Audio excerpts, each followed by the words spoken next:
오늘 함께해 주실 분들 소개합니다. 이현종 문화일보 논설위원, 김성환 시사평론가, 양재열 변호사, 그리고 추성남 MBN 기자 이 자리에 함께합니다. 안녕하십니까? 네, 안녕하세요. 안녕하세요. 만약에 과거의 대통령이었다면 10분 만에 올 거리였습니다. 오늘 호송차에 탄 피고인 박근혜 전 대통령. 짧고도 긴 34분을 거쳐서 법원에 도착했습니다. 다소 좀 여유였고 담담했는데 무표정이었습니다. 함께 보시겠습니다.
그래도 전직 대통령이었는데 많은 분들이 착잡하게 바라봤을 것 같습니다. 참 운명이 묘하게 교차가 되나요? 노무현 전 대통령 8주기이기도 했는데요. 일단 어떻게 보셨는지요? 좀 많은 분들의 예상과 달리 비교적 건강해 보이기는 했지만 초췌한 모습을 감출 수 없었다고요.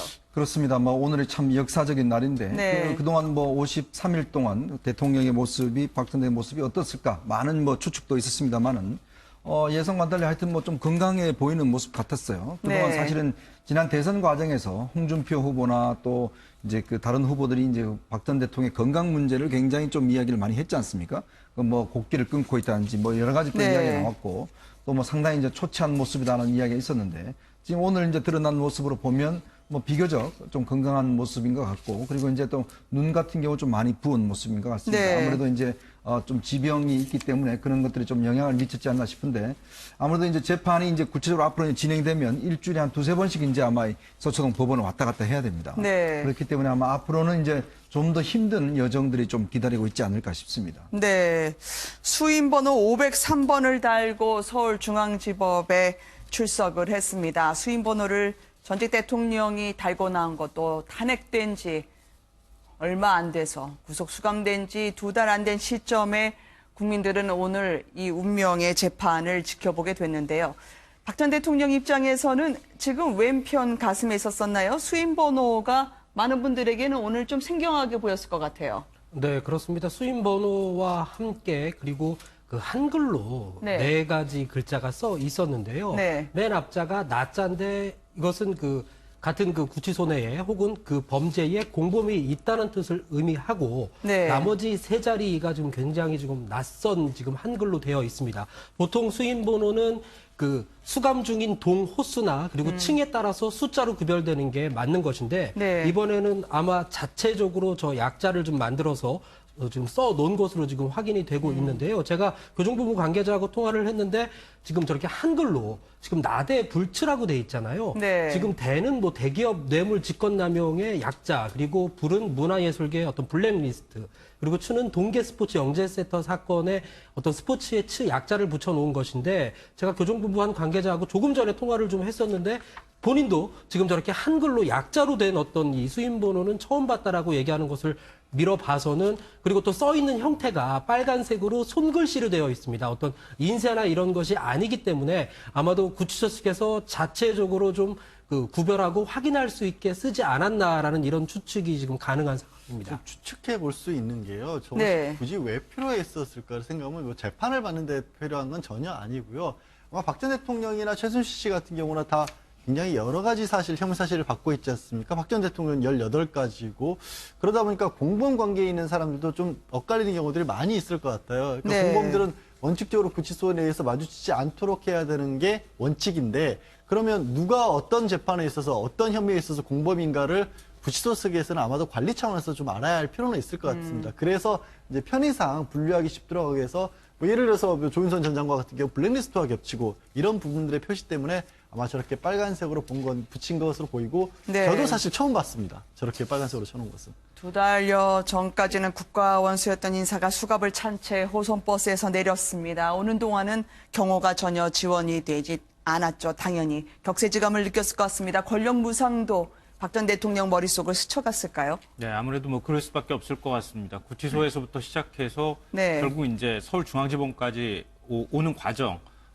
그 과정 동안에 아무래도 창밖으로 그 바깥 풍경을 보지 않았겠습니까? 네. 본인이 몇 개월 전까지만 해도 대통령주의로서 있었던 그런 이제 나라의 모습이었는데 이게 많이 이제 달라진 모습으로 아마 받아들여졌을 것 같고요. 심리적으로도 굉장히 아마 착잡한 심경을 느끼지 않았을까 네. 싶습니다. 이번에 이제 경호 문제 같은 경우에는 지난번에 구치소로 이동하거나 그럴 때는 경호실에서 사실 경호를 담당을 했었는데 그래서 이번 같은 경우에는 사실 구치소 쪽에서 담당을 했습니다. 그래서 청와대 경호실에서 경호 네. 문제에 손을 지금 뗀 상태거든요.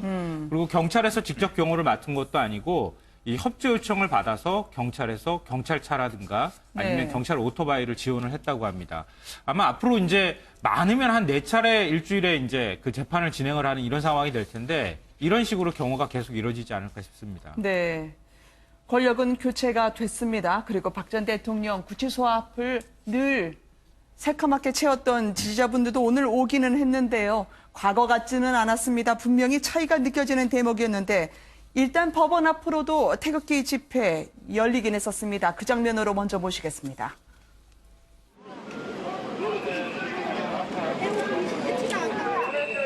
쿠데타를 이렇게 놓고 무슨 대통령 빼앗으면 대통령이라 그래. 뭐 때문에 저렇게 만든 거야? 아무도 하나 못 막으면서.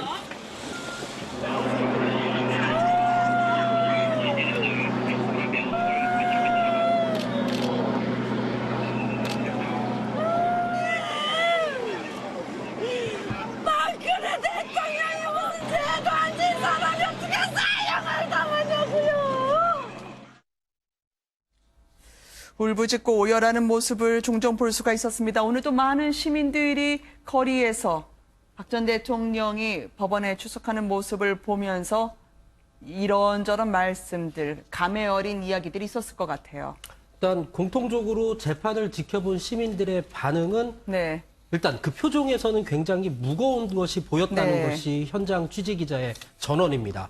먼저 그 18가지 혐의를 모두 부인하는 어떤 이런 모습에서 화가 났다라는 시민들도 있었고 동시에 안타깝고 답답하다라는 의견도 있었습니다. 또 이 공정한 상태에서 재판을 하겠다, 이 백지 재판을 하겠다고 이 재판장이 말을 했었는데 그 부분에 상당히 공감이 가면서 죄가 있으면 벌을 받아야 하는 것 아니냐라는 느낌을 받았다는 시민들도 있었고요. 한 시민은 중학생인 조카와 함께 찾아왔습니다. 오늘 그 학교를 안 가고 체업학습 신청을 내고서 왔는데 네. 아마 그만큼 역사적인 현장을 보여주고 싶었다는 의미가 될 텐데 아마 이 어린 조카도 많은 것을 느낄 수 있었다라는 이야기를 들을 수가 있었고 또 어떤 분은 굉장히 대한민국 국민으로서 조금은 부끄러운 모습을 볼 수 있었다라는 반응도 있었습니다. 하지만 이 박 전 대통령의 외모를 보고서는 그래도 많이 좀 수척해지고 이 자잘못을 떠나서 대통령이 저렇게 초라한 모습으로 법정 앞에 선 것 자체가 마음이 아프다라는 의견도 있었습니다. 네. 지지단체 모임은 앞으로도 좀 계속은 되겠지만 숫자는 많이 줄어들 것으로 예상할 수 있습니다. 왜냐하면 아무래도 이제 정강용 박성호 회장과 다른 몇 사람이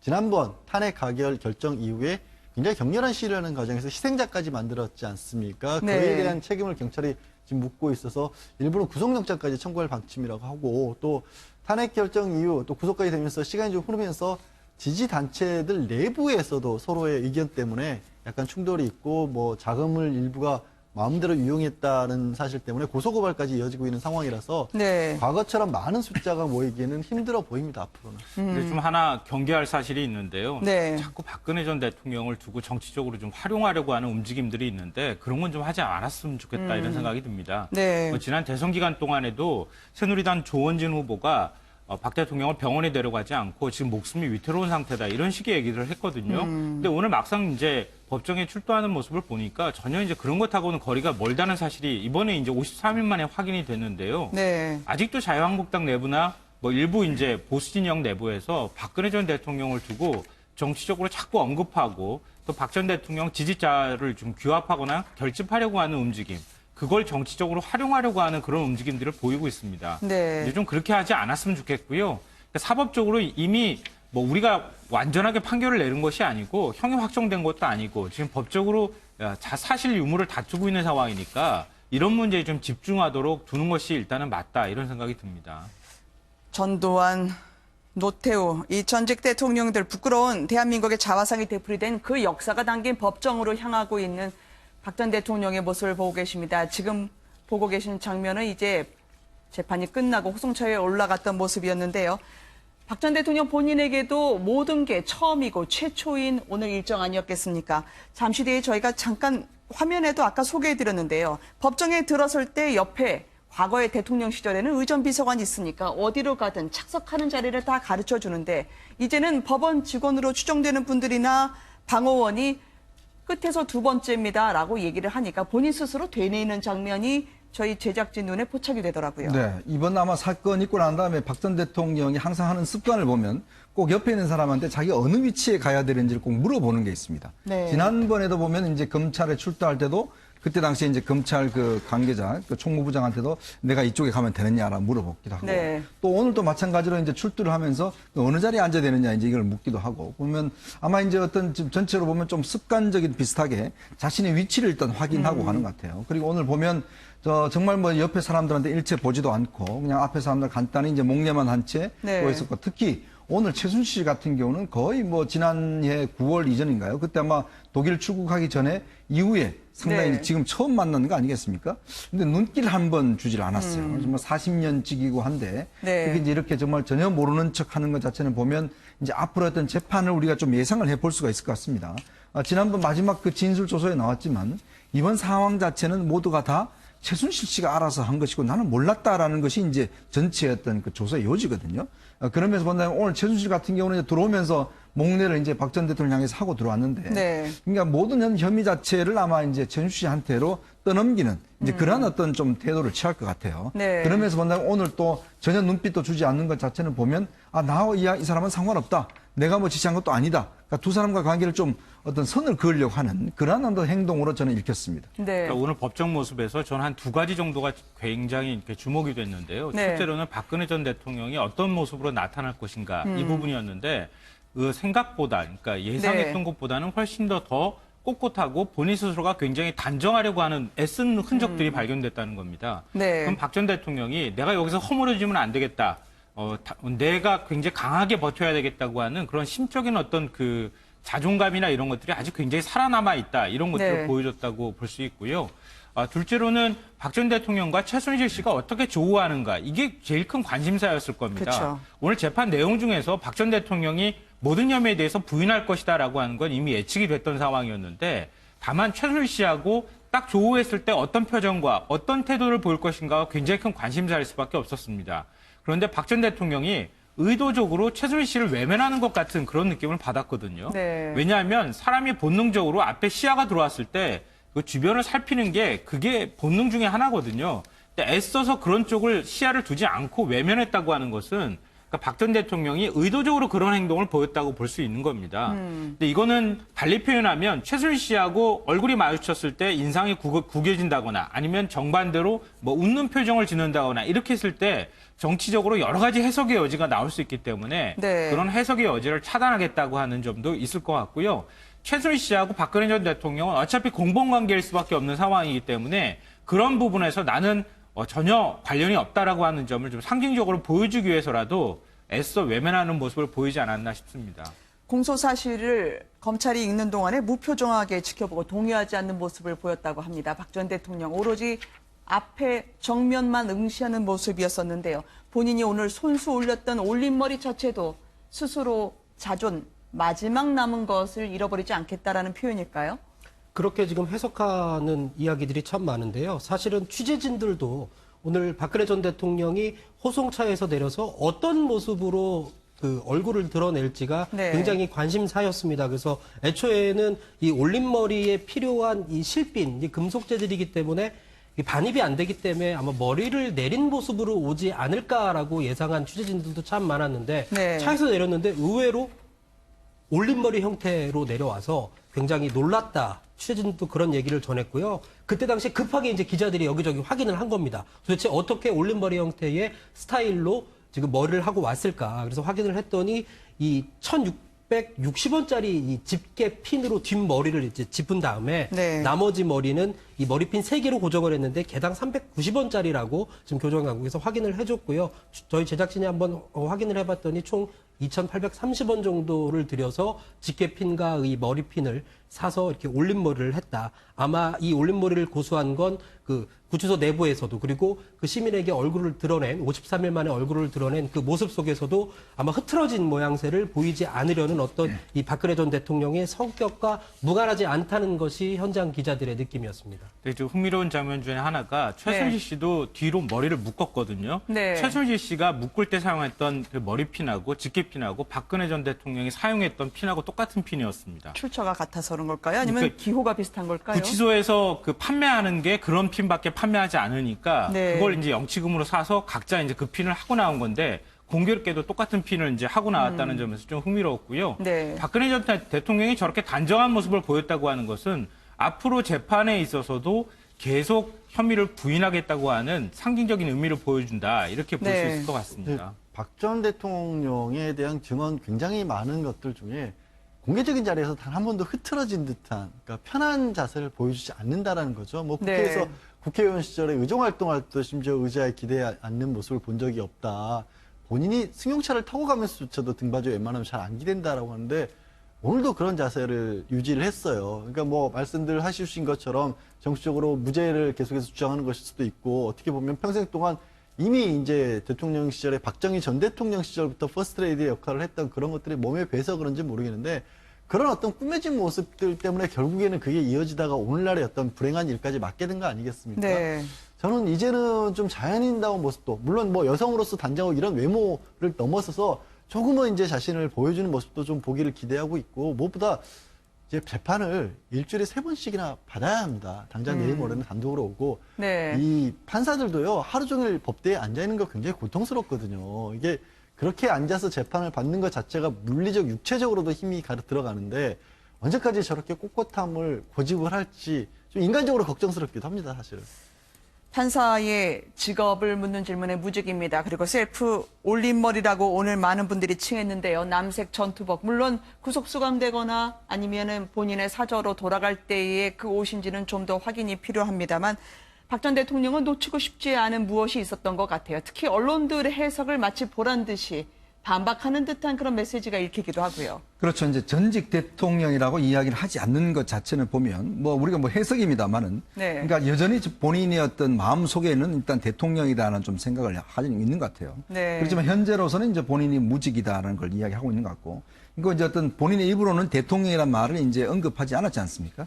그런 걸로 보면 지금 상황에서 정말 자신 스스로가 대통령이란 말로 좀 언급하기 싫다라는 좀 그런 의미도 포함되어 있을 겁니다. 그러면서 본다면 아마 박 전 대통령의 심경 자체가 보면 최근에 보면 모든 신문과 뭐 방송을 다 끊었다고 하는 거 아니겠습니까? 네. 그냥 문재인 대통령 취임 이후에 여러 가지 뭐 세상 소식 자체를 다 끊고 살았다는 거 하는 거 보면 결국 이 상황 자체가 만들어지고 새로운 정권이 출범했는데 네. 그걸 뭐 심적으로 도저히 뭐 받아들이기가 좀 힘들지 않겠는가? 또 그리고 이제 본인의 마음도 아마 본인 스스로가 아마 대통령의 입이 나왔으면 굉장히 좀 마음속으로 좀 뭔가 뭐 울컥한 것도 있을 거예요. 왜 이 네. 상황까지 왔는가라는 것들. 그리고 또 보면은 그전에 항상 이제 지금 이제 그 판사나 변호사나 이런 분들이 보면 뭐 전 대통령님 이렇게 이제 오늘 다 칭했거든요. 이제 그럼에도 불구하고 본인은 끝까지 본인 입으로는 대통령이란 말을 오늘 사용하지는 않았습니다. 네. 인적신문 할 때 좀 흥미로운 얘기가 박 전 대통령의 주소지를 물었을 때 강남구 삼성동이라고 답변을 했습니다. 네. 그러니까 지금 내곡동으로 다 이사했다는 걸 온 국민이 다 알고 있는데 왜 삼성동이라고 주소를 얘기했을까? 근데 이게 좀 납득이 잘 안 되는 게 박 전 네. 대통령이 이사를 할 때 삼성동 주택을 67억 원에 팔았습니다. 그리고 내곡동 주택을 28억 원에 샀거든요. 근데 그렇게 큰 금액을 사고 파는 과정에 있어서 박 전 대통령이 전혀 몰랐을 일은 정말 없거든요. 혹시 조서에 적힌 대로 그대로 말하는 거 아닌가요? 조서에 적힌 대로 말했을 수도 있고요. 박 전 네. 대통령이 저거를 판매한 게 구속 이후에 이전이 됐기 때문에 실제로 본인이 주민등록센터에 가서 주소를 이전할 수 있었던 여력은 없었을 거예요. 아마 그래서 네. 이제 주소하고 거소하고는 좀 다르거든요. 네. 지금 거소는 머물러 있는 곳이고 주소는 그때까지 주민록상에 올려가 있는 것을 주소라고 부르기 때문에 어쩌면 뭐 짐작할 수밖에 없지만 지금 주소 이전을 못했을 수도 있어요. 네. 그러니까 변호인이 그러면은 이렇게 답변을 하시라라고 조언을 했어야 되는 상황이었을 것이다. 그 얘기를 듣고 와서 그대로 그걸 이제 얘기하는 상황이었을 것이다. 이렇게 볼 수 있겠군요. 네. 오늘 이 재판장에는 또 한 분의 인사가 눈길을 끌었습니다. 바로 박 전 대통령의 동생 박근영 전 이사장이 찾아왔는데요. 언니의 민낯을 보니 마음이 아프다, 잔인하다라고 하면서 오늘 장문의 글처럼 인터뷰를 했습니다. 함께 보시겠습니다. 평소에 이런 일 있기 훨씬 전부터 부신 기능 저하증에 많이 시달리고 계셨으니까 그런 것을 좀 잘 치료받으실 수 있었으면 하는 게 저희 소망이죠. 네. 좀 잔인한 생각이 들었습니다. 그래도 일국에 얼마 전까지 하여튼 대한민국을 대표해서 그래도 여성이신데 화장 정도는 조금 얇게 하실 수 있게 그런 게 좀 허락이 된다든가 뭐 그런 흉악범도 아니고 그런 중재라고 생각하지 않습니다. 조금 그 머리 손질이라도 좀 해드릴 수 있었으면 하는 마음으로 민낯을 뵈니까 너무 가슴이 아팠습니다. 네. 그렇지만 뭐 딱한 건 알겠습니다만 많은 시청자분들이 되물을 것 같습니다. 아니 그래도 동생인데 저렇게 저간의 사정 모르고 그대로 왔다 돌아간다? 어이없어 하실 것 같아요. 417호 법정에 들어가려면 네. 5번 출입구를 거쳐서 들어가야 합니다. 네. 근데 오늘 날이 날이닌 만큼 많은 취재진들이 각 포스트에 배치가 되고 있었는데 이 5번 출입구 쪽으로 왔다가 이제 남편인 신동욱 공화당 총재랑 같이 왔는데 방청권이 없어서 못 들어간 상황이었어요. 네. 근데 거기에 이제 취재진들이 많이 진을 치고 있으니까 자연스럽게 인터뷰가 하게 된 상황이 연출이 됐던 거고요. 사실관계를 좀 확인을 했더니 이 원래 가족을 위한 자리가 따로 마련이 돼 있는데 사전에 미리 요청하지 않았던 것으로 확인이 됐습니다. 근데 박근영 씨 본인은 그냥 가도 된다라는 어떤 이런 이야기를 했었죠. 그래서 뭐 아까 들으셨다시피 민낯을 보니까 가슴이 좀 아프다라고 심경을 밝히기도 했는데 화면을 좀 자세히 살펴보시면 인터뷰하는 내내 사실 얼굴이 그리 어두워 보이지는 않고 어떨 때는 화난 표정까지도 볼 수 있어서 그 인터뷰를 진행했던 기자들도 좀 의아하다라는 느낌을 받았다고 합니다. 네. 그러니까 이게 참 저는 의아스러운 게 본인들이 만약에 정말 진정으로 언니의 재판하고 싶다면 뭐 우리 보도를 또 다 나갔지 않습니까? 추첨했다는 거. 그럼 미리미리 예를 들어서 방청권을 받든지 그렇게 해야 되는데 아마 저렇게 온 것은 이미 못 들어갈죠. 왜냐하면 박근영 씨도 재판장에 꽤 많이 왔습니다. 네. 본인 재판 때문에. 그러니까 저쪽 사정은 잘 알고 있는 분이에요. 네. 이제 그렇기 때문에 저렇게 불쑥 혼자 찾아왔다는 것 자체가 좀 이해가 안 되고 그리고 뭐 이야기 중에 보면 왜 구치소에서 머리를 좀 할 수 있도록 해주지 안 해줬냐 이런 또 이야기도 하거든요. 이게 좀 말이 안 되는 소리거든요. 사실 구치소에서 누가 그 어떤 저 피고인의 머리를 해주고 하겠습니까? 네. 이제 그런 것들 이야기를 하는 거 보면 저렇게 또 사람들 만나서 또 뭐 웃고 또 이야기하는 거 보면 진정으로 언니를 생각하는지 또 지금 뭐 가족들의 뭐 이야기를 하면서 등등 이야기를 하는데 제가 볼 때는 아마 박근영 씨는 언니 입장에서 보면 정말 도움이 안 되는 분 같아요. 그러니까 뭔가 좀 정말 언니를 실제로 도움이 돼야 되는데 네. 뭐 지금 박지만 씨 부부 같은 경우는 지금 나타나지 않고 지금 뒤로 상당히 많은 도움을 주는 것을 알고 있거든요. 그리고 오늘 안 보였네요. 그렇죠. 그렇다고 본다면 뭐 박근영 씨 부부가는 아마 이제 좀 언론을 이렇게 좀 하기 위해서 나왔지 네. 않나라는 또 그런 또 생각도 솔직히 듭니다. 뭐 방금 전에 말씀하셨던 것처럼 네. 이게 과연 그 언니를 위한 길인지 아니면 자기 정치를 위한 것인지 이걸 좀 헷갈리게 만드는 그런 상황이 돼버렸는데요. 그러니까 박근혜 전 대통령 변호인 측하고 이 박근영 씨하고는 전혀 선이 닿지 않고 있다는 게 이번에 다시 확인이 된 것 같습니다. 가서 이제 출입을 하려고 할 때 이 법무부 직원이 하는 말이 네. 방청권을 이미 배부를 했다는 거거든요. 네. 가족의 몫으로 방청권을 배부했는데 그러면은 미리 방청하고 싶다고 생각을 했으면은 변호인 쪽에다가 어떻게 해서든 연락을 해서 내가 방청을 하고 싶으니 나한테 방청권을 좀 달라. 이렇게 요청을 하는 게 그게 순리고 순서인데 그런 과정을 전혀 밟지 않고 그냥 무작정 갔다는 겁니다. 가족은 그냥 들어갈 수 있으니까 네. 이게 세상 물정을 몰라서 저러는 것인지 아니면 일부러 저렇게 해서 언론의 주목을 받으려고 하는 것인지 이게 좀 구분이 좀 안 되는 상황인 것 같습니다.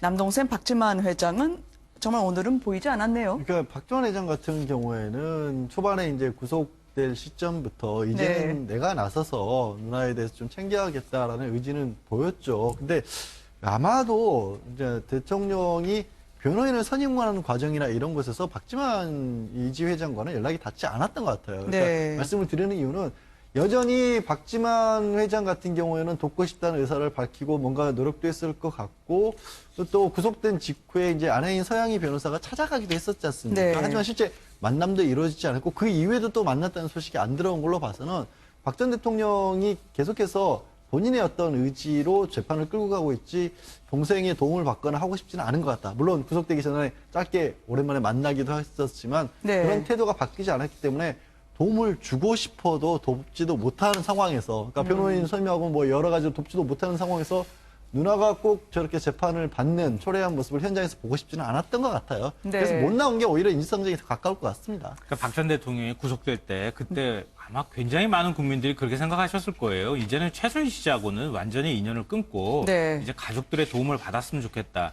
이게 국민들이 생각하는 일반적인 정서나 감정이었을 것 같은데요. 박근혜 전 대통령은 너무 차가운 사람 같다는 생각을 지울 수가 없습니다. 그러니까 박지만 뭐 회장의 경우에도 돕겠다고 나서기도 했었고, 네. 방금 전에 말씀하셨던 것처럼 부인 서양희 변호사가 구치소까지 찾아갔을 때에도 얼굴 한번 비치지 못할 정도로, 그러니까 그 면회자 명단에 올라가 있지 않은 상황이기 때문에 만나지도 못했다는 거 아닙니까? 또 어떤 방식으로든 이럴 때에는 좀 손을 잡아주는 게 맞는 것인데 그게 또 순리이기도 하고요. 네. 근데 그런 모습을 지금까지 보여주고 있지 않다는 그런 것들로 보면 과거의 박 전 대통령 모습이나 지금의 모습이나 참 사람은 안 바뀐다. 이런 생각이 들면서도 한편으로는 좀 안타깝다는 생각을 합니다. 갈라선 40년 지기 오늘 첫 만남에 모든 국민들이 주목하지 않았겠습니까? 그러나 3시간 동안 단 한 번도 최순실 씨에게 박근혜 전 대통령은 눈길을 주지 않은 것으로 전해지고 있습니다. 그래서 오히려 더더욱 눈에 띄는 게 최순실 씨 아니겠습니까? 오늘 얼굴도 평소와 달리 화장기가 있고요. 그리고 흰 옷으로 사복 차림으로 법정을 향하던데 재판정에 들어서자마자 꾸벅 누군가에게 인사를 하는 모습이 카메라에 잡혔어요. 그게 바로 박근혜 전 대통령, 한때 자신이 주군이고 그리고 충신으로 남고 싶었던 그런 대상 박근혜 전 대통령에 대한 인사였을까요? 그러니까 이제 오늘 같은 바로 저 상황을 장면이죠. 피하기 네. 위해서 아마 그동안 최순실 씨가 절대 병합을 좀 하지 말아 달라. 네. 그런 요청들을 이제 변호사를 통해서 재판부에다 누차 이야기를 했거든요. 아마 본인에서는 저 자리 자체가 정말 오기 싫었을 겁니다. 왜냐하면 네. 지금 이렇게 상황을 만든 것을 보면 결국 지금 본인 때문에 이렇게까지 상황이 왔지 않겠습니까? 그래서 아마 이제 들어오면서 꾸벅 인사를 한 게 보면 아마 재판부를 보면서 인사하는 것 같지는 않고요. 네. 아마 이제 박 전 대통령을 보고 그냥 인사만 하고 가서 이제 앉은 것 같은데 이제 문제는 이제 본인은 사실은 이제 이 재판이 굉장히 오랫동안 돼서 익숙합니다. 네. 그래서 이제 저 상황 이후에는 본인이 나 때문에 저 박 전 대통령이 이렇게 됐다 이야기를 하면서 박 전 대통령 또 인정신문 할 때도 뭐 이런 물으니까 울컥울컥 하면서 이제 울려고 했던 그런 뭐 이야기들이 이제 전해지고 있는데 네. 아무래도 이제 오늘의 상황 자체가 이제 본인으로 비롯돼서 만들어졌는데 문제는 그렇습니다. 다 자기 책임이라 이야기를 하면서 실제 구체적인 혐의에 들어가면 인정하지 않아요.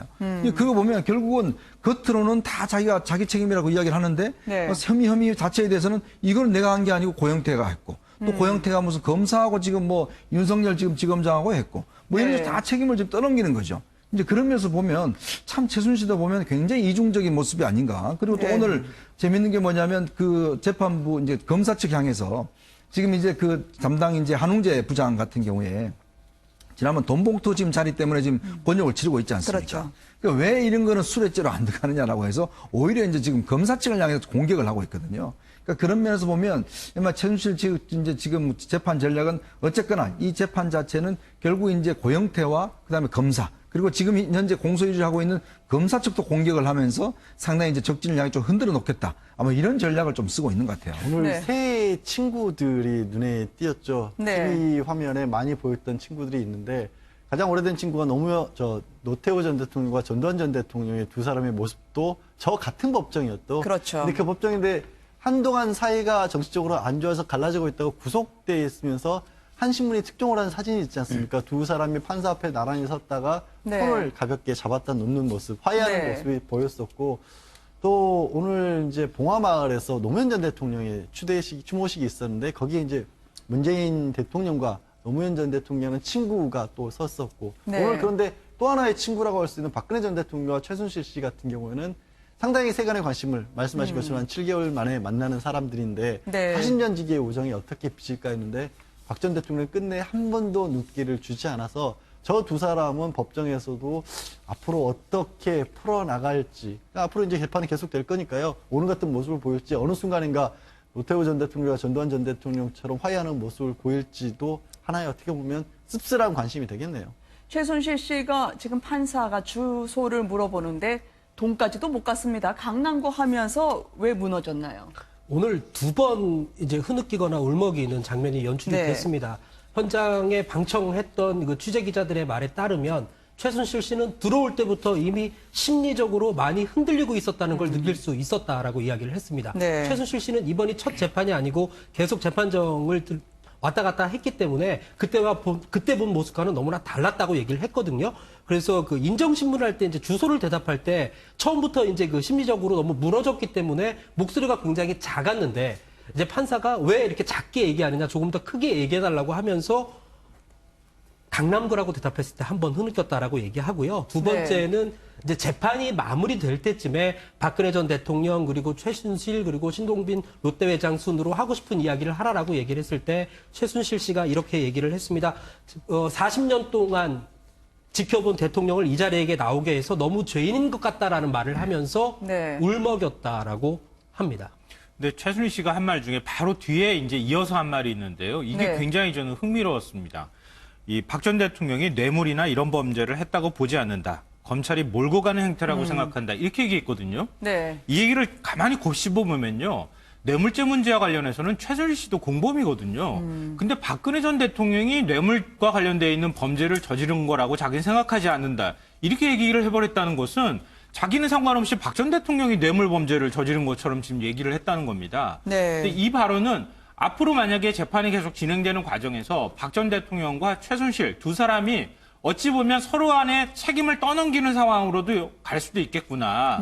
이런 상황이 됐을 때에는 서로 간에 보이지 않는 약간의 어떤 신경전 같은 것들이 벌어질 가능성이 있다고 하는 그 틈새를 좀 보여준 거 아닌가 싶어서 좀 주목됐습니다. 지금 재판정 모습을 보고 계시면요. 네 사람, 그러니까 변호인을 중간에 낀 상태로 앞을 보고 있는 박근혜 전 대통령, 그리고 시선을 아래로 향한 채 좀처럼 고개를 들지 못하고 있는 최순실 씨를 확인할 수가 있습니다. 박근혜 전 대통령은 재판 3시간 동안 옆에 유 변호사하고만 좀 간간히 귀옛말을 한 것 같고요. 최순실 씨는 외면을 했던데 어떤 심리였을까요? 그러니까 최순실 씨 같은 경우는 공소사실 요지를 낭독하는 순간부터 굉장히 열심히 메모를 해서 마지막에 또 적극적으로 또 자기 변론도 했었습니다. 그래서 심지어 검찰에서는 최순실 씨의 발언을 막아달라고 재판부에 요청할 정도로 좀 억울한 심정 뭐 여러 가지 얘기도 했었는데 박 전 대통령은 말씀하신 채로 전적으로 유영하 변호사에게 맡겼어요. 그래서 네. 부인하는 어떤 취지 같은 경우도 유영하 변호사가 다 부인을 했고 박 전 대통령은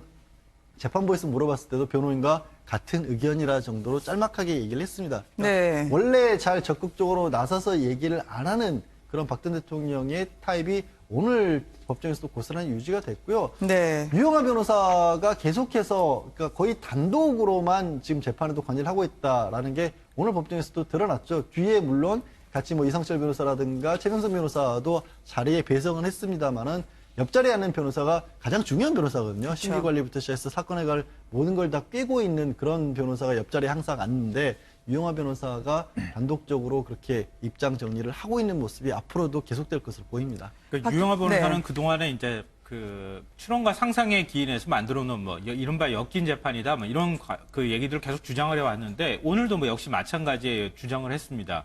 근데 앞으로 어떻게 법리적으로 다퉈나갈지 그 일단을 보여준 발언이 있었는데요. 그러니까 지금 최순실 씨와 박근혜 전 대통령이 공범이라고 하면 구체적으로 공모한 정황이나 행위가 있어야 될 거 아니냐. 그 행위가 검찰이나 특검 조사에서 드러나지 않았다. 이렇게 얘기를 하고 있거든요. 네. 그러니까 아시다시피 우리가 그동안에 최순실 씨와 박근혜 전 대통령은 경제 공동체라고 하는 점에서 같이 두 사람이 한쪽이 받으면 다른 사람도 받은 거나 마찬가지다. 이제 이렇게 얘기를 하면서 뇌물죄로 그 판단을 했는데 구체적인 행위가 드러나지 않았을 경우에 그 네. 행위의 어떤 허점을 파고 들어가면서 이 뇌물과 관련돼서 두 사람이 공모한 구체적인 정황이 없다. 이런 점을 이제 계속 앞으로 어필하지 않을까 싶습니다. 박 전 대통령이 유영하 변호사 호흡이 잘 맞은 것 같아요. 판사 입장에서는 공소장 받아봤나 전부 부인하던데라고 하니 변호인 입장과 같다. 오늘도 29자 이상의 말을 하지 않았던 박 전 대통령이었습니다. 철저히 침묵 속에 할 말만 따박따박 한 셈이었는데요. 속으로는 옆에 앉아있는 최순실 씨에게 어떤 이야기를 하고 싶어 했을까요? 글쎄요, 뭐 일반인이라면 아마 제가 볼 때는 정말 몸이라도 부딪히면서 싸워야 될 것 같은데 네. 내가 왜 시키지도 않은 일을 했냐 그리고 뭐 언제 내가 그런 거 하라고 그랬냐 언제 네. 그 문건을 가지고 당신이 갖다 주라고 했냐 뭐 이런 것들을 좀 따져 물었을 것 같아요. 네. 특히 이제 뭐 국정농단 삼성이라든지 이런 데 한 걸 보면 본인은 그렇지 않습니까? 전혀 뭐 예를 들어서 시킨 바도 없다라고 이야기를 하는데 네. 근데 보면요 지금 그 여러 가지 증언들을 보면 최순실씨가 거의 매주 일요일마다 청와대 관저를 들어갔잖아요. 그쵸. 그리고 그 관저에 들어가서 3인방을 모아놓고 회의를 했지 않습니까? 그리고 김마급 씨라고 그 같이 있었던 그 아주머니의 증언을 들어보면 가끔 이제 박 전 대통령도 그 회의에 같이 참여를 했다는 거 아니겠습니까? 자, 그런 상황이라면 아니 최순실씨가 무슨 권한으로 그 3인방을 모아놓고 회의를 하겠습니까? 그 모습을 옆에서 지켜봤던 대통령은 그럼 뭐 그냥 원래 하는 것이다 이렇게 생각했겠습니까? 그러니까 분명히 그렇게 상황이 된 것 자체는 보면 뭔가 최순실과 3인방이 가깝고 그리고 이 3인방이 누굽니까? 바로 대통령의 수족들 아니겠습니까? 자, 그런 상황을 충분히 알았다면 대통령이 몰랐다는 건 말이 안 되는 것이죠. 이제 그런 상황을 충분히 인지했을 텐데 대통령이 지금 이제 여러 가지 진술을 보면 나는 시킨 바가 없고 자기들이 알아서 했다라는 진술 자체가 보면 상당히 그래도 대통령이 좀 어떤 책임을 회피하기 위한 이제 그런 네. 증언으로밖에 들릴 수 없는 상황 같습니다. 네. 그 오늘 재판장에서 있었던 어떤 오늘 저기와 관련해서 이 취재 기자들이 이제 저희가 워딩을 좀 하거든요. 이 워딩을 했더니 A4 용지 20장 정도가 됩니다. 여기서 네네. 그 박근혜 전 대통령이 인정신문, 뭐 주소지 묻고 직업 묻는 거 제외하고는 딱 18자로 대답을 했어요. 네. 내 변호인 입장과 같다. 네. 추후에 말씀드리겠다. 9자씩 딱 18자만 이야기를 할 만큼 굉장히 말을 줄였고요. 아까 최순실 씨와 그 조우를 얘기했는데 오늘 그 재판 과정에서 10분간 휴정이 있었습니다. 네. 이 최순실 측에서 생리적인 욕구로 인해서 요청을 했는데 이때 당시에 막 같은 대기실에 들어간 것으로 확인이 됐어요. 근데 그 대기실 안에서는 과연 어떤 이야기가 오고 갔는지는 알지 못하겠지만 오늘 이 재판 과정에서 유일하게 그 방청객이나 언론의 눈을 피해서 함께 있었던 20분, 요 같은 대기실에서 있었던 시간이 있었다는 것만큼은 확인된 사실입니다. 아, 두 사람이 한 장소에서 얼굴을 마주할 수 있는 그 시간이 있었단 말이군요. 그럼 그 자리에서 외나무 다리에서 만난 두 사람은 이야기를 했을까요? 글쎄 어떤 상황이었을지 우리가 좀 상상을 해볼 수밖에 없는 것 같은데요. 네. 저는 박근혜 전 대통령은 거의 얘기하지 않았을 것 같다. 네. 그러니까 그동안의 어떤 쭉 상황들을 봤을 때 최순실 씨는 얘기했을 가능성이 있다. 그러니까 박 전 대통령에게 어떤 방식으로든 최순실 씨가 한마디라도 언급했을 가능성은 좀 있어 보이는데요. 그러니까 박 전 대통령의 저런 모습은 낯설지가 않습니다, 사실은. 네. 그러니까 박근혜식 카리스마라고 하는 것, 이게 그동안에 이제 정치권에서도 많이 회자됐던 것은 박 전 대통령은 회의 몇 시간 동안 하는 동안에도 단 한 번도 한마디도 하지 않고 있다가 마지막에 한마디를 할 정도, 그 네. 정도로 말수가 적거든요. 그리고 난 다음에 그 마지막 회의 결론이라든가 이런 부분에 대해서 박 전 대통령이 받아들이고 싶지 않을 경우에는 굉장히 불쾌한 기색을 보인다거나 아니면 레이저를 쐈다. 이게 이제 박근혜 대통령식 카리스마라고 할 수 있는데 그럴 정도로 사실 말수가 적어서 그러니까 박 전 대통령의 평소 말수 적은 모습들이 제가 생각할 땐 그대로 이 자리에 나오지 않았나 이런 생각이 들고요. 네. 앞으로 재판 과정에서도 최순실 씨는 말을 많이 할 수 있지만 박 전 대통령은 말을 많이 안 할 가능성이 높지 않을까 그런 생각이 듭니다. 한 방에 같이 있었던 두 사람은 어떤 대화가 오갔을까요? 아니면 어떤 무서운 침묵이 흘렀을까요? 아마 이제 제가 볼 때는 뭐 대화를 할 수 없는 자리였던 것 같아요. 네. 만약에 지금 상황에서 무슨 대화를 하겠습니까? 두 사람이 네. 만나서 뭐 끌어안고 올 수도 없는 상황이고 서로 지금 보면 굉장히 적대적 관계로 돼 있지 않습니까? 네. 그러니까 아마 박 전 대통령은 아마 재판장에서 보였던 것을 보면 그냥 아마 외면했을 것 같아요. 그러니까 그러면 또 최순실 씨는 뭐 어떤 한편으로 좀 눈을 좀 그 옆으로 돌리면서 뭐 눈물을 훔치든지 그런 것 같은데 아마 지금 박 전 대통령 심경에서 보면 최순실에 대한 좀 원망이 굉장히 클 겁니다. 네. 결국 이렇게 지금 된 상황들 또 이렇게 지금 일을 벌려놓은 상황 이걸 보면 결국은 이제 물론 본인의 책임이 있겠지만 실제로 최순실 씨가 잘못했던 그런 기억들이 많지 않겠습니까? 그런 면에서 본다라면 어떤 면에서 보면 좀 레이저를 쏴 눈빛을 했을 수도 있고 어떤 제가 볼 때는 아마 말은 그렇게 하지 않았을 것 같습니다. 오늘 전체로 네. 보면 아마 박 전 대통령 입장에서는 굉장히 침묵 모드로 오늘 전체 보면 간 것을 보면 상당히 좀 원망 어린 그런 눈빛을 보였지 않을까 저는 그렇게 한번 예상을 해봅니다. 말씀치 사람 다- 않는 침묵의 무거움에 압도당했을 거라고요. 네. 두 사람 다 지금 기본적으로 억울하다는 입장이잖아요. 두 사람 네. 다 잘못한 건 없다. 그러니까 뇌물 같은 경우도 내가 이른바 내호 주머니에 챙기는 그런 짓을 한 건 아니고 가장 큰 몫이 예를 들어서 삼성이 정유라 씨를 지원해준 이런 건데 이것도 박 전 대통령은 이게 범죄라는 인식보다는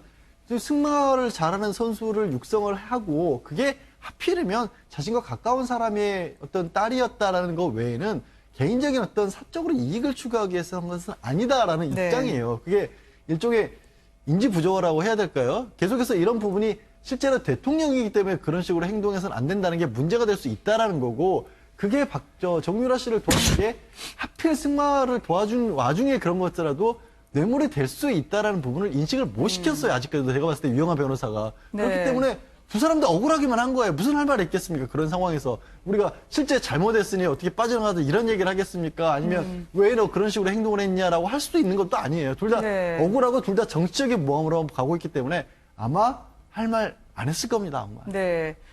재판이 시작된 시점이 10시였습니다. 그러나 재판 시작되고 1시간 반이 채 되지 않은 시점에 잠시 재판정이 술렁이었습니다.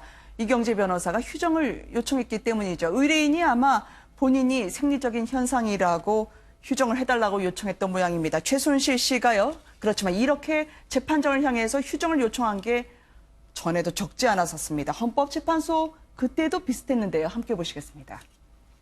원래 우울증으로 한 2, 3년 다리를 못 써갖고 움직이질 못하고 병원에 2년 동안 입원해 있었고 공황장애가 심해서 비행기 타고 이럴 때도 약을 복용하지 않으면 못합니다. 지금도 구치소에서 계속 약을 먹지 않으면 막 이렇게 심장이 뛰고 잠을 잘 수가 없고 막 그 폐쇄공포증 같은 게 와서 아까도 그래서 작가 양해를 구하고 약을 먹은 겁니다. 최순실 씨가 오늘 참 묘했습니다. 박 전 대통령 앞에서는 울먹이고요. 재판정에는 휴정을 요청하고요. 그러나 검찰을 향해서는 상당히 도전적으로 이름 하나하나 거명하면서 요격이라 한 표현이 가장 적절할 정도로 공격을 하던데 말이죠. 근데 최순실 씨가 오늘 보면 이제 본인은 저렇게 이제 재판정에 나오면 이제 예전 처음과는 좀 상황이 많이 달리 재판정 자체를 그냥 본인 중심으로 끌고 가는 것 같아요. 네. 본인도 이제 어느 정도 좀 지식도 쌓여 있고 하기 때문에 화장실 가고 싶으면 화장실 가고 뭐 또 네. 어떤 판사한테 또 아니면 저 검사한테 공격할 건 공격하고 오늘 같은 경우도 지금 아까 제가 말씀드렸지만은 특히 이제 이번 공소 유지를 하고 있는 한웅재 부장 검사라든지 그다음에 지금 며칠 전에 있었던 그 자리에 있었던 검사들 있지 않습니까? 그 검사들 향해서 굉장히 이제 공격을 많이 한 거예요.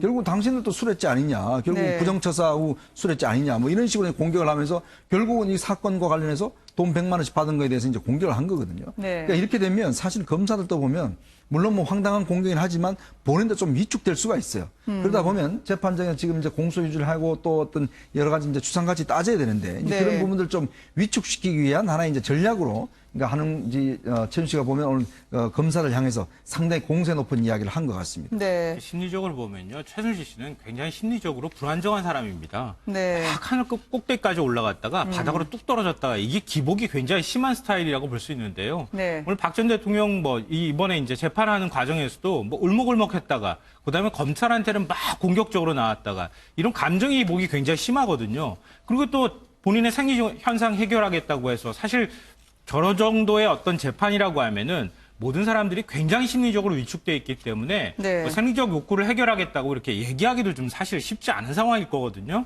그런 면에서는 또 굉장히 또 당당하거나 좀 어찌 보면 뻔뻔한 모습 같은 걸 보였다가 이 기복이 굉장히 심한 스타일인데 네. 박근혜 전 대통령은 그런 기복이 거의 사실은 없는 스타일인 거죠. 그런 두 사람의 차이가 있다고 볼 수 있고요. 그리고 저는 박 전 대통령의 경우에는 일종의 좀 죄의식이 없는 것 같아요. 그거는 원래 죄의식이 없다기보다는 우리가 이제 그 전자기기에서도 그렇지만 특정한 코드를 이렇게 꽂으면 그냥 바로 입력이 되는 것 같은 그런 코드를 갖고 있는 것 같아요. 그러니까 최순실 코드를 박 전 대통령한테 딱 꽂으면은 네. 그냥 박 전 대통령은 그것을 경계하는 방법이 아니라 그냥 그대로 수용해서 실행에 옮기는 그런 방식으로 프로세싱이 돼 있는 그런 관계가 아니었을까. 그러니까 박 전 대통령 입장에서는 거기에 판단을 개입할 여지가 별로 없었기 때문에 네. 본인은 이 문제와 관련해서 어떤 불법적인 행위를 했다고 하는 그런 범죄의식이라든가 죄의식을 갖지 못했다. 그래서 지금까지도 이거는 혐의와 관련돼서 나는 절대 죄를 짓지 않았다고 하는 의식을 갖고 있지 않나 이런 생각이 듭니다. 최순실 씨가 이 사건을 바라보는 네. 시각은 몇 차례 재판들에서 계속해서 나오고 있는데 오늘도 했던 말이 한웅재 부장검사가 처음에 수사할 때부터 이미 박 전 대통령을 축출하려고 결정하고 수사를 했다. 그러니까 네. 검찰이 대통령을 몰아내기 위해서 아예 처음부터 마음을 먹고 수사를 한 것이다. 라는 식의 얘기를 오늘도 했었고요. 지난 19일에요. 윤석열 지검장이 지검장으로 임명되던 날 하필이면 공교롭게 재판 과정에서 고영태가 상의했던 검사가 윤석열이라고 생각을 한다. 네. 자기도 들은 얘기가 있다. 이런 얘기를 계속 쏟아내고 있어요. 그 딱 정확하게 계속해서 자기는 억울한 정치적 희생양이다. 잘못한 게 하나도 없다. 네. 박 전 대통령도 이런 식으로 생각을 할 가능성이 굉장히 높다라는 거예요. 오늘 취재진이 바라봤던 박 전 대통령 최순실 씨 어땠습니까? 일단 재판이 3시간 만에 끝났기 때문에 말이죠. 박 전 대통령이 식사를 어떻게 해결했는지 궁금하거든요. 원래 애초에는 그 법원 1층에 그 구치감이 있는데 거기 네. 별도에 마련된 장소에서 구치소 측이 준비한 도시락을 먹을 예정이었습니다. 그런데 예상보다 재판이 일찍 끝나면서 별도의 점심시간이 없었어요. 네. 그 재판정에서 나와서 곧바로 호송차를 타고 서울 구치소로 이동하는 모습을 확인할 수 있었기 때문에 아마 점심은 구치소 안에 도착해서 먹었을 것으로 지금 예상이 되고요. 네. 그 도시락 메뉴는 사실 뭘 준비했는지는 정확하게 확인이 되지는 않습니다만 오늘 오전에는 그 구치소 메뉴를 좀 살펴봤더니 빵하고 잼, 샐러드, 우유를 간단하게 먹고 나왔을 확률이 높습니다. 그리고 그 오늘 점심 원래 메뉴는 이제 김치 콩나물국 그리고 감자 야채조림, 떡갈비, 깍두기였거든요. 아마 네. 돌아가서 그 메뉴대로 점심 식사를 하지 않았을까라는 생각이 듭니다. 네. 일단 이제 원래는 이제 나와서 법원 측에서 이제 준비를 하는데 오늘 네. 같은 경우는 재판이 좀 의외로 일찍 끝나버렸어요. 왜냐하면 네. 이제 공소사실만 이야기하고 변호사 측에서는 이거 다 인정하지 않는다. 이렇게 하면서 이제 본격적인 재판은 25일부터 이제 시작이 됩니다. 네. 그때부터는 이제 혐의 하나하나에 대해서 이제 구체로 들어가고 아마 지금 다음 주 정도 되면 3번에서 4번 정도까지도 할 수 있을 것 같아요. 왜냐하면 네. 이 재판이 1심 재판이 10월 16일까지 다 끝나야 됩니다. 근데 지금 증인 신청이나 지금 이쪽 그 박 전 대통령 측 같은 경우는 이 증인들 이거 진술서를 다 부동의하고 있어요. 그러다 보니까 다 증인들 전부 다 내와서 다 법정에 증언을 해야 됩니다. 그래야 되기 때문에 시간 자체가 굉장히 길고 아마 재판부도 상당히 부담스러울 텐데 네. 문제는 이제 박 전 대통령 측의 아직 변호인 측이 과연 이게 좀 제대로 준비가 되어 있는지 솔직히 네. 좀 그런 부분에서 걱정의 측면이 있어요. 왜냐하면 아까도 말씀하셨지만 유영하 변호사가 지금 박 전 대통령 만나고 있지 않습니까? 네. 그리고 나머지 여러 가지 그 혐의를 입증할 수 있는 증거들이 굉장히 많이 있는데 무조건 아니다라고만 이야기를 하고 있어요. 그런 측면을 본다면 이게 구체적으로 과연 재판정에서 좀 논쟁이 될지 이것 네. 자체도 솔직히 의문스럽습니다. 네. 나름 박 전 대통령 측에서는 지금 모범 답안이 하나 나오고 있긴 해요. 계속해서. 아, 그래요? 뭐는 다른 게 아니라 가장 중요한 게 사실 뇌물인데 뇌물에 관해서 이재용 부회장이 이미 재판을 받고 있지 않습니까? 그래서 그 재판에서의 이재용 부회장 측의 논리가 사실은 굉장히 참고할 수 있는 중요한 단서가 아마 박 전 대통령 입장에서 될 겁니다. 그래서 그 반면으로는요, 검찰 입장에서는 이재용 부회장보다 박 전 대통령을 먼저 빨리 속도를 내는 게 또 검찰 입장에서 굉장히 유리할 수도 있습니다. 물리적으로 그냥 사실관계 자체가 이미 뭐 변호인단을 증언을 해서 한 7명 정도가 되긴 하지만 두 가지 문제점이 있어요. 18개 혐의이기 때문에 그 숫자라도 물리적으로 모든 것을 다 방어하기가 굉장히 딸리고요. 네. 두 번째는 박 전 대통령이 계속해서 일괄적으로 부인하고 있기 때문에 변호인들이 뭔가를 만들어내려고 해도 아무리 뛰어난 변호사라고 할지라도 뭐 새롭게 움직일 수 있는 여지가 별로 없는 거예요. 그래서 이재용 부회장의 재판에서 어떻게 보면 이재용 부회장이 무죄를 받을 수 있다면 가장 박 전 대통령이 유리한 거거든요. 네. 상대를 그걸 뒤집어서 생각하면 검찰 입장에서는 이재용 부회장은 엄청난 대형 법인들의 도움을 받고 있으면서 탄탄한 준비를 하고 있기 때문에 차라리 박 전 대통령 쪽에서 유죄를 빨리 받는 게 또 유리할 수가 있거든요. 네. 이런 식의 어떤 커다란 구도 속에서의 싸움도 이 법정 다툼이 치열하게 전개된 하나의 포인트입니다. 모레부터 이제 본격적인 증거 싸움에 붙지 않겠습니까? 유영하 변호사의 경우에는 블랙리스트? 이거는 살인범을 낳은 어머니에게 책임을 묻는 것이다라고 일가를 하던데요. 저 표현이 이게 형법 교과서에 가장 대표적으로 나오는 겁니다. 네. 그러니까 결과가 벌어진 일의 책임의 범위를 어디까지 물을 것이냐 인과관계를 할 때 너무 넓히게 되면 살인범을 낳은 어머니에게도 살인죄 책임을 묻는다는 게 딱 형법 교과서에 가장 대표적으로 나오는 사례거든요. 그걸 네. 하필은 근거여서 이게 어느 정도까지는 도의적인 책임은 일지 모르겠지만 법적인 책임까지 이거를 박 전 대통령에게까지 묻는 것은 부당하다라는 얘기를 딱 저 사례를 들었고요.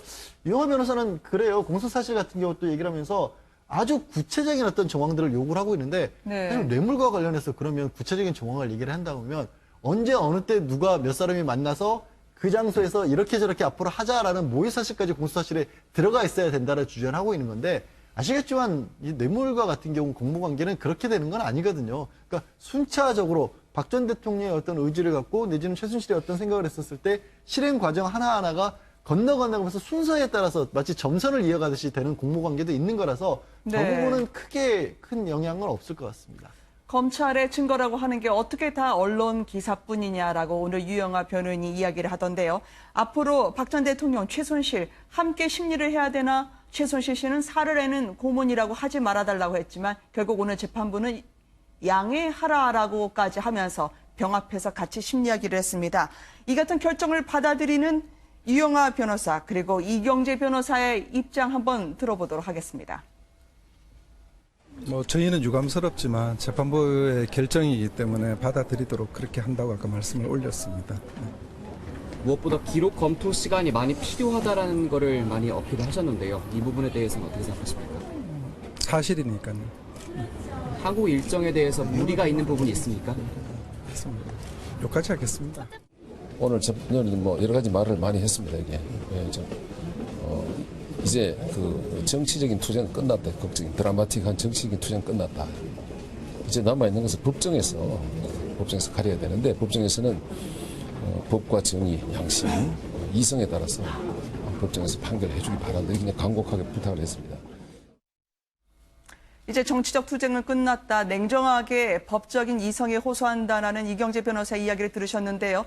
병합 심리라고 하면 쉽게 말하면 앞으로 재판에서 두 사람이 같이 서 있을 가능성이 높다는 겁니다. 어떻게 전개가 될까요? 함께 만날 가능성은 앞으로 어느 정도 있습니까? 아마 다음 주 정도부터는 거의 함께 재판을 받을 것으로 보입니다. 네. 그리고 25일 내일 모레 같은 경우에는 단독으로 일단 박 전 대통령 받게 되는데 이게 병합심리란다는 게 다른 게 아니라 최순실 씨 같은 경우는 이미 상당 부분 재판을 진행을 해왔지 않습니까? 그래서 네. 그때 이미 들었던 증인들, 직원들도 있는 거예요.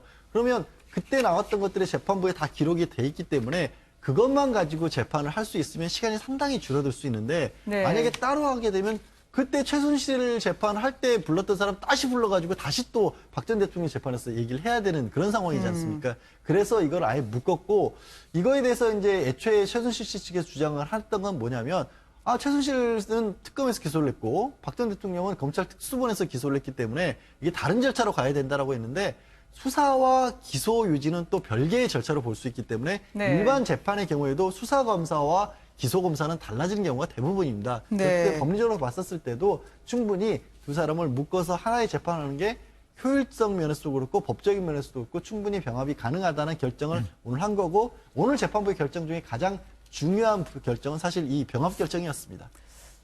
오늘 내내 재판을 보셨던 분들이 궁금해하실 것 같아요. 최순실 씨는 흰 옷을 입고 나왔고 박근혜 전 대통령에게 고개를 끄덕 목례를 한 것 같았고 죄인이다라고까지 이야기를 했는데 과연 앞으로 이 병합 심리에서 박 전 대통령을 만날 때마다 어떻게 될지 최순실은 지금 이 마음속에 뭐가 도사리고 있을까요? 아마 이제 그 전에 최순실 씨가 그 법정에 나올 때 보면 좀 이게 흐트러진 모습이라든지 그냥 순위 네. 차이로 나왔거든요. 근데 오늘부터 보면 특히 이제 흰 옷을 입고 네. 머리도 상당히 이제 좀 매무새를 하고 상당히 이제 깔끔하게 해서 나왔습니다. 이걸 아마 보면 결국 이제 박 전 대통령을 좀 의식한 행동이라고 저는 보여져요. 왜냐하면 네. 이제 어떤 면에서 보면 박 전 대통령 그동안 본인이 모셨다라고 하지 않습니까?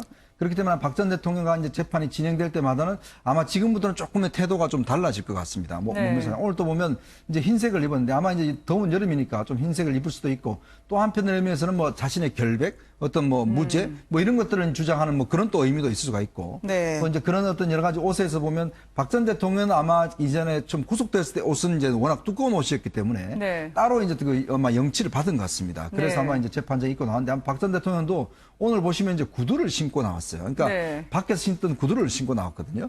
그건 뭐냐면 이제 구두와 그다음에 위에 옷도 보면 다 이제 영치했던 옷을 입고 나오는데 사실은 이제 저렇게 될 경우는 또 들어가면 다시 또 신체 검사를 다시 받아야 됩니다. 이게 네. 수의를 다시 입을 때는. 그러니까 그런 번거로움이 있음에도 불구하고 아마 재판장에는 본인이 예전에 나왔던 모습에 최대한 근접한 모습으로 아마 그렇게 나올 가능성이 좀 높다고 보여집니다. 왜냐하면 최순실 씨가 사복을 입었던 거를 최근에는 거의 본 적이 없었거든요. 거의 수의 네. 차림으로 많이 나왔었죠. 근데 최순실 씨가 제가 알기로는 이거 화장 같은 것도 불가능한 걸로 알고는 있는데 네. 오늘 모습은 평소와는 워낙 단정한 모습이어서 그런지 같이 화장을 한 것처럼 보이기도 해요. 근데 아마 제가 알기로는 화장은 하지는 않았을 것으로 보입니다. 다만 이제 워낙 그동안에는 머리도 흐트러진 모양으로 나왔고 머리를 묶은 것도 오늘이 처음 봤습니다. 그리고 네. 수의를 입고 좀 뭐 특검 수사받을 때 많이 볼 때 소리 지르고 뭐 이런 모습만 반복하다가 오늘 같은 경우는 본인 입장에서 어찌 보면 박 전 대통령에 대한 예의 차원이기도 한 것 같아요. 가장 단정한 모습으로 보이다 보니까 네. 혹시 화장한 게 아니냐라는 생각도 들게 만드는 것 같습니다. 그러니까 지난번에 장시호 씨하고 최순실 씨가 법정에서 만나는 장면 이것도 굉장히 큰 관심사가 됐는데요. 네. 그때는 최순실 씨가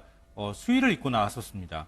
근데 이번에는 사복을 입고 나왔다는 얘기는 그만큼 이번 재판을 의식했다 이렇게 볼 수 있을 것 같고요. 네. 최순실 씨가 그 전에는 또 사복을 입고 나온 적도 있었거든요. 네. 그러니까 사복과 수의를 계속 번갈아서 입고 나오거나 수의를 그동안에 쭉 입고 나오다가 또 다시 사복을 입고 나오는 이런 상황이 됐는데 최순실 씨 입장으로서는 이번 재판이 뭐 본인과 관련해서도 그렇고 박근혜 전 대통령과 관련해서도 그렇고 뇌물죄 부분과 관련해서 제일 그 중요한 재판이라는 것들을 아마 의식할 수밖에 없었을 거고요. 네. 그런 면에서 그 의식된 어떤 행보가 옷이라든가 뭐 이런 표정이라든가 이런 데서 좀 드러난 게 아닌가 싶습니다. 지금 보는 화면을 보니까 조금 전에 왼쪽에 있던 화면의 경우에는요, 과거에 재판장이 나왔을 때 모습이고, 오른쪽에 있던 화면은 바로 지금 보시는 화면이 오늘 모습입니다. 달라진 최순실 씨, 그러나 마음은 달라졌을까요? 의관 정지한다고 나왔다면 진작 나라와 국가에 대해서 의관 정지하는 마음이었으면 안 됐을까요? 왜 박 전 대통령 앞에서 저렇게 보이는 온 매무새에 신경을 써야 했을까요? 많은 국민들이 마음 찹찹하게 편하게만 보지 못했을 오늘 재판 소식을 전해드렸습니다. 박근혜 전 대통령이 이제 과거가 됐지만 다음 미래는 내게 있을 수도 있다라고 SNS에서 매일 페이스북으로 자신이 질주하는 분이 있습니다. 홍준표 전 지사 말이죠. 드디어 돌아오실 날을 잡으셨네요. 일단 지금 이번 달 말이나 다음 달 초쯤에 네. 이제 당초는 뭐 한 달 정도 예정을 하고 가셨는데 조금 더 빨리 오실 것 같습니다. 왜냐하면 지금 7월 3일로 일단 전당대회가 잡혔거든요. 네. 그러니까 지금 그러면 이제 이제 홍준표 전 지사의 지금 목표는 뭐냐면 일단 자신을 합의 추대하는 걸 지금 가장 바라고 있습니다. 일단 왜냐하면 지금 경선을 하려고 그러면 또 돈을 네. 1억을 내야 돼요. 그러니까 지금 또 지난번 대선 때도 돈을 썼는데 네. 또 1억을 지금 내서 또 경선을 해야 되고 조직을 꾸려야 되고 이게 굉장히 지금 힘든 과정 아니겠습니까? 정치하시는 분들은 그런 돈 아깝다고 생각하시나요? 그래도 이제 당연히 좀 지금 뭐 크게 재산이 있는 것도 아니고, 네. 그러니까 저 1억을 또 쓴다니까 상당히 부담스럽죠. 그러니까 지금 이제 홍 전 지사 같은 경우는 아무래도 이제 당내에서 자기를 그냥 추대해 주는 거, 이걸 네. 요구하고 있고, 지금 이제 그 정우택 전 원내대표는 지금 출마를 접었거든요. 그쵸. 지금 이제 남은 것은 이제 친박의 홍문종 지금 의원만이 지금 출마를 하겠다고 지금 밝히고 있어요.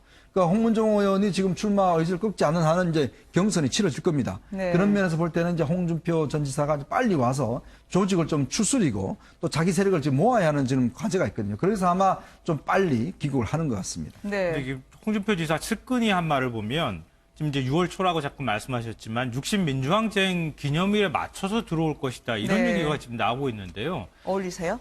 지금 이게 어울리지 않는다고 생각하기 네. 때문에 제가 말씀을 드린 건데요. 네. 그러니까 아마 입장을 뒤집어 놓고 접근하지 않을까 싶어요. 그러니까 독재에 항거하는 어떤 민주화 투쟁이나 이런 의미를 거꾸로 뒤집어서 지금 노무현 대통령 그 이후에 이제 문재인 정부가 들어서고 난 다음에 문재인 정부에서 맞서는 어떤 보수의 투쟁 이런 이미지를 강조하려고 하는 네. 일종의 이제 투쟁가 이미지를 강조하는 그런 그 어떤 모습을 보이고 싶지 않나 그런 생각이 드는데요. 뭐 아시다시피 지난 이제 대선 기간 도중에도 이제 저런 유사한 얘기들을 굉장히 많이 했거든요. 그러니까 보수의 네. 적자, 보수를 앞으로 지켜나갈 바로 그 당사자는 나다. 이런 이미지를 좀 강조하는 방식으로 좀 이미지를 만들어 가려고 하는 건 아닐까. 네. 그래서 이번 전당대회도 그런 방식으로 보수를 앞으로 끌고 나갈 사람은 바로 자신밖에 없다는 점을 강조하면서 자유한국당 내부에서 얘기가 나오는 것처럼 좀 추대하는 쪽으로 자꾸 분위기를 몰고 가려고 하는 거 아닌가 이런 생각이 듭니다. 시차 극복도 안 된 시점이실 텐데 지금 바퀴벌레, 일명 친박 때리기 또 새 정부 때리기에 여념이 없어서 참 쉴 틈이 없으실 것 같아요.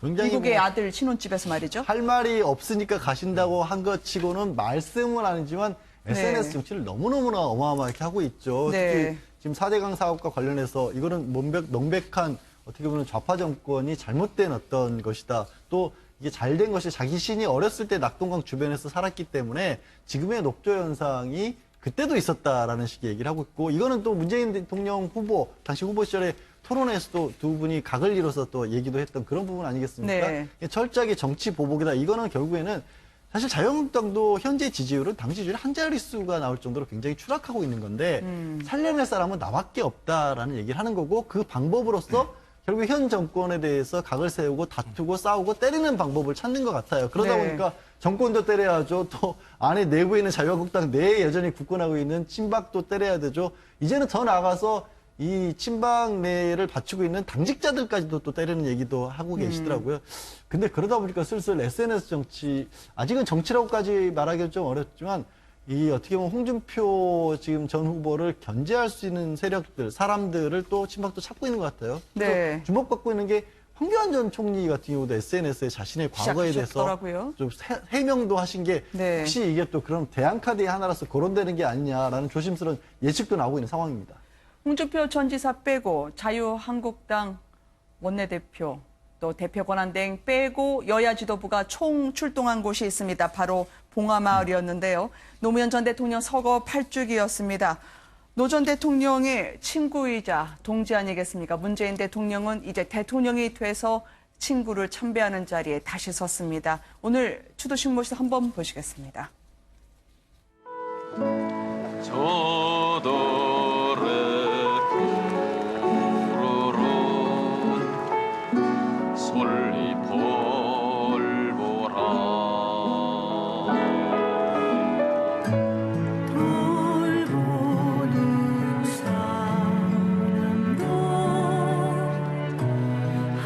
노무현 대통령님도 오늘만큼은 여기 어디에선가 우리들 가운데서 모든 분들께 고마워하면서 이야 기분 좋다 하실 것 같습니다.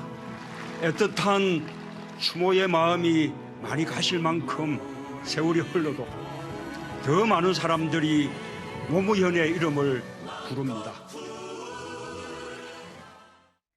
성공한 대통령이 되어서 다시 오겠다. 그리고 대통령으로서는 이 자리에 참석하는 게 마지막일 것이라는 문재인 대통령의 인사말이 있었습니다.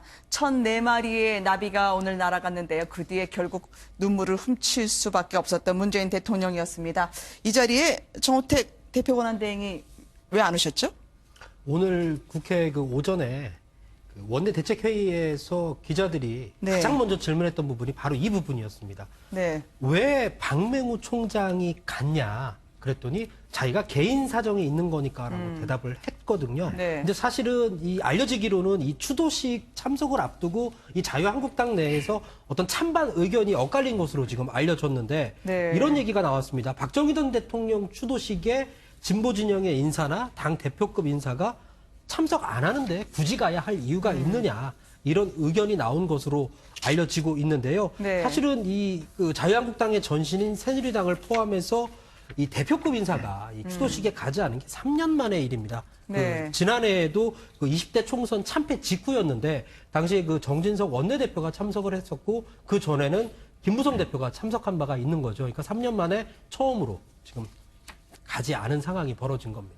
네. 지금 이게 앞으로 그 여야 관계가 얼마나 험난할지 보여주는 상징적인 장면이라고 생각되는데요. 네. 이 5.18 기념식에 참석했어도 정은택 원내대표가 이무리한 행진곡 혼자서 안 불렀고 또 자세나 이런 것들도 많이 구설에 오를 정도로 그렇게 네. 뭐 자세가 좀 그렇게 좋지는 않았거든요. 근데 이번 같은 경우에도 역시 이 노무현 전 대통령 추도식에도 참석을 안 한 것은 나름 굉장히 의미가 있다고 저는 생각합니다.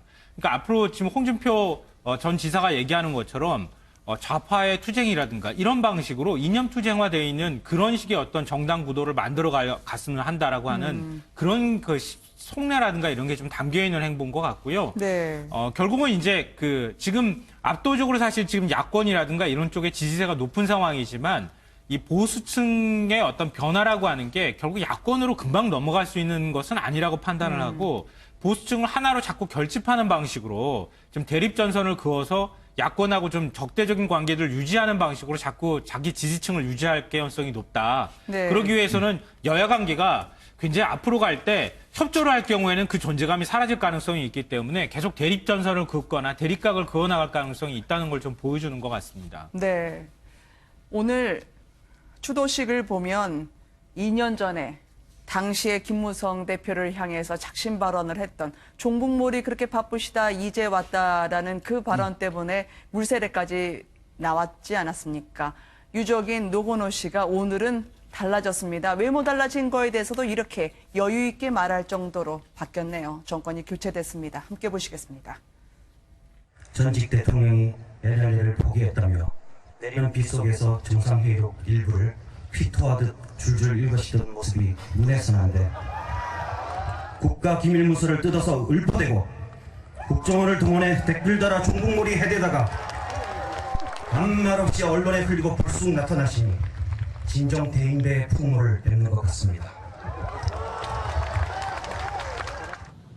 공식적인 행사지만 개인적인 해명의 시간을 좀 가져야 될 것 같습니다. 헤어스타일의 변화가 좀 있었습니다. 정치적인 의사표시도 아니고 사회에 불만이 있는 것도 아니고 또 종교적인 의도가 있는 것도 아닙니다. 최근 좀 심하게 탈모 현상이 일어났는데 탈모반이 하나가 아니고 여러 군데여가지고 방법이 없었습니다. 본의 아니게 속살을 보여드리게 됐습니다.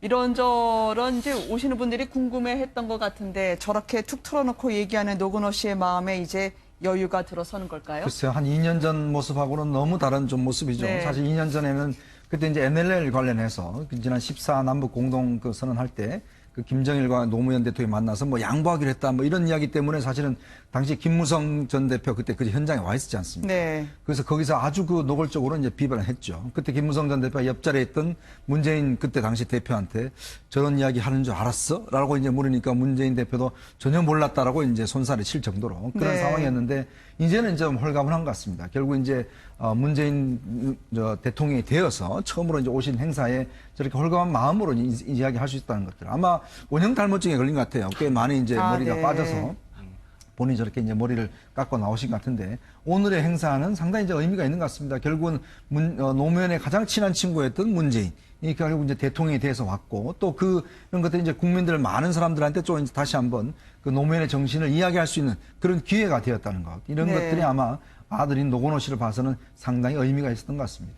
그러니까 그동안에 노무현 전 대통령을 지지했던 이른바 네. 이제 노삼으로 대변되는 많은 분들이 굉장히 마음의 상처를 많이 받았거든요. 그러니까 마음이 굉장히 차갑게 얼어 있었다고 해도 과언이 아닌데, 그러니까 그러다 보니까 자연스럽게 일종의 이제 사회적 뭐랄까요, 좀 싸움을 한다거나 아니면은 네. 좀 적대적인 뭔가의 표시를 한다거나 이런 식으로 그러니까 굉장히 좀 그런 분노라든가 그런 것들이 많이 표출됐었거든요. 근데 이제 문재인 대통령 시대에 접어들고 난 다음엔 이제 그렇게 얼어있던 마음들이 이번 이제 추도식을 계기로 좀 마음을 좀 풀었으면 좋겠다. 네. 이제 마음을 좀 푼다는 의미를 제가 굳이 말씀드린 것은 좀 일종의 이제 분노의 정치처럼 서로 간에 대립을 하고 갈등하고 싸우고 이런 방식이 아니라 이제는 오히려 그 문재인 대통령도 만약에 지금 살아계셨다면 좀 품어주는 정치를 좀 했으면 좋겠다 이렇게 얘기하셨을 것 같아요. 제가 볼 때도 네. 그런 방식으로 좀 정치를 했으면 좋겠고 그러니까 그동안에 마음이 좀 많이 차갑게 됐던 그런 지지자들 분들도 이번 기회를 그 계기로 해서 좀 많은 사람들을 품고 좀 사회 통합이나 이런 점에 좀 적극적으로 좀 나섰으면 좋겠다. 그런 계기가 되는 자리였으면 좋겠다는 생각이 듭니다. 네. 또 오늘 문재인 대통령께서 그 말씀을 하셨습니다. 사실은. 왜냐하면 문재인 대통령은 노무현 전 대통령이 마지막 남기신 메모 172일자를 항상 가슴에 품고 다녔다고 할 만큼 마지막 비서실장으로서 상주로서 그 자리를 지켰지만 네. 사실은 아직까지도 못 보내셨을 거예요. 근데 이제 오늘 보내신 것 같습니다. 그래서 네. 지난 20년 정권을 다 끌어안는 정치를 하시겠다고 오늘 밝히셨습니다. 네. 참 공교롭게도 두 분은 30년직이고 또 나머지 두 분은 40년직이네요. 이분들의 해후를 어떻게 지켜봤을지 모르겠습니다. 참 묘합니다. 승자, 패자가 엇갈렸던 이 운명의 자리. 국민들은 법 앞에 평등도 느끼시고 권력의 무상함도 느끼시고 그러나 어쨌든 계기가 마련됐으면 좋겠다는 생각하셨을 것 같습니다.